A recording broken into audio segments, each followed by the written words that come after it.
لەگەڵ حاجی محەممەد دەچینە ناو باخە هەنارەکەی. ئەم ساڵ ئەم باخەوانە ڕەشبینە.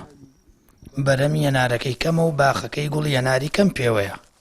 دەڵێت ئەم ساڵە لەبجا بەرەمی هەناری لە ساڵانی پێشووتر کەمتر دەبێت. وەڵی ئەمساڵ باخەکەی من سپارەکە باوەڕ بکە ئەمە دۆنمونویە ناوێ لەوانەیە 6-7 تەن هەناری پێوە بووە. ئیزە هەمووی باوەڕ ناکەم 20 پلاکۆ 30 پلاسکۆ هەناری پێوە بێ. لەبەر ئەوە ئەم سەرمای بەفرەکە کاری تێ کرد و دوای ئەمیشە گەرماکەش هەر هاوینەکەی گەرم و بەهۆی بێ ئاوی و ئاویش کەم بە ئەو ئاوی نییە کە ساڵان بوویەتی. بە حەقەت سەرمام ساڵ کاریگەریکی زۆری بۆ لەسەر هەنار بە تایبەتی.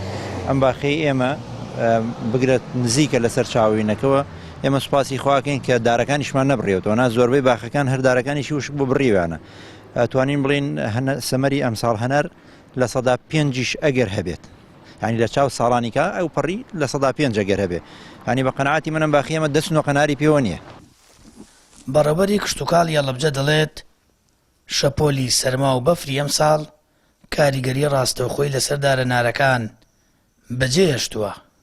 بەپێی ئەو بەدواداچوونانەی ئێمە کردومانە بەداخەوە ئەمساڵ بەرەمی هەنار لە ئاسێکی زۆر نزمە ئابێت چکە بەشێکی زۆر لە باخەکان زیانی زۆر گەوریان بەرکەوتووە بەهۆی ئەو شەپۆلە سەرمایی کە هەم لە وەرزی زستان و هەم لە وەرزی بەهاریش ڕووی لە باخەکان کرد و هەروەها ئەو باخانش کە زیان لە دارەکانیان نەگەشتەوە بەهۆی شەپۆلەکەوە ئینتاژیان زۆر کەمە چکە گوڵێکی زۆر کەمیان گرتووە. تەسەورەکەین ئەمساڵ بەنسبەیەک ینی بەرهەم هەبێت زۆر کەمتر بێت لەوەی کە لە ساڵانی ڕابردوو هەبووە. ساڵانە لە ئاڵەبجە زیاتر لە 35,000 تۆن هەنار بەرەم دێنرێت. جگە لە پێویستی ناوخۆ 2 ساڵە هەنار ڕەوانەی چەند وڵاتێکی ئەوروپا دەکرێت. بەڵام باخەوانەکان دەڵێن ئەم ساڵ پێشبینی دەکەن بەرەمی هەنار کەم بێت و پێویستی بازار پڕ نەکاتەوە. هاوکات تووشی زیان دەبنەوە. سامان فەتاح کەناڵی ئاسمانی پەیام هەڵەبجە.